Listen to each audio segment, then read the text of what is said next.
Exercice de type BAC, justifier une variable aléatoire suit une loi binomiale et calcul de probabilité avec la loi binomiale. On interroge 10 personnes pour savoir si elles sont favorables à la construction d'une nouvelle gare pour le TGV. On suppose que les réponses données par ces 10 personnes sont indépendantes. On note F, l'événement, la personne interrogée est favorable à la construction de cette gare. Une enquête a montré que la probabilité qu'une personne de la région soit favorable à la construction de la gare est P de F égale 0,8. On note X, le nombre de personnes favorables à la construction de cette gare parmi les 10 personnes interrogées. On demande de justifier que X suit une loi binomiale, de calculer la probabilité qu'exactement 6 personnes, ensuite que 10 personnes soient favorables à la construction de cette gare, calculer la probabilité qu'au moins une personne ne soit pas favorable à la construction de la gare, et qu'ensuite qu'au moins 6 personnes soient favorables à la construction de la gare. Dans l'ordre, les points qu'il faut rappeler pour justifier qu'une variable aléatoire suit une loi binomiale, identifier les preuves de Bernoulli répétées et les deux issues possibles, ainsi que la probabilité de chacune de ces issues, vérifier que ces épreuves sont indépendantes et le nombre de répétitions que l'on va effectuer, déterminer ce que compte la variable aléatoire utilisée si ce n'est pas fait dans l'énoncé, et conclure, la variable aléatoire x donnant le nombre de succès S, ici donc ce sera F, la personne est favorable à la construction de la gare. Parmi les n épreuves, ici 10 puisqu'il y a 10 personnes interrogées, c'est une loi binomiale de paramètre np, que l'on peut noter BNP.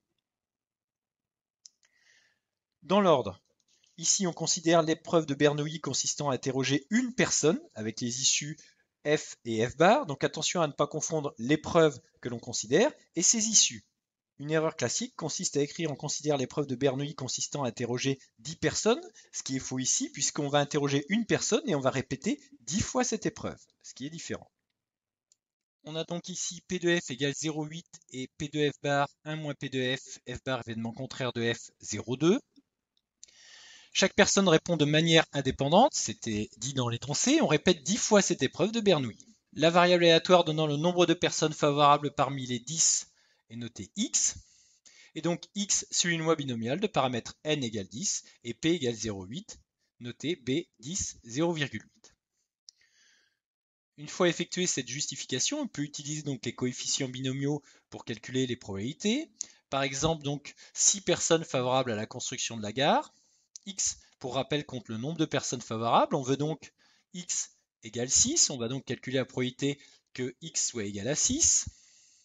Avec les coefficients binomiaux, donc coefficient 10, 6, P de F puissance 6, P de F bar puissance 4. Avec la calculatrice, on peut calculer le coefficient binomial 10, 6. Il suffit donc d'aller dans Options, ensuite Probabilité, ensuite 10, NCR 6. Il y a donc 210 listes possibles de résultats contenant chacune 6F et 4F bar. 0,8 puissance 6 multiplié par 0,2 puissance 4, ce qui donne, en arrondissant au centième, environ 0,09. La calculatrice permet aussi de calculer directement P de x égale 6. Il suffit d'aller dans Stat, ensuite Dist, binomial, et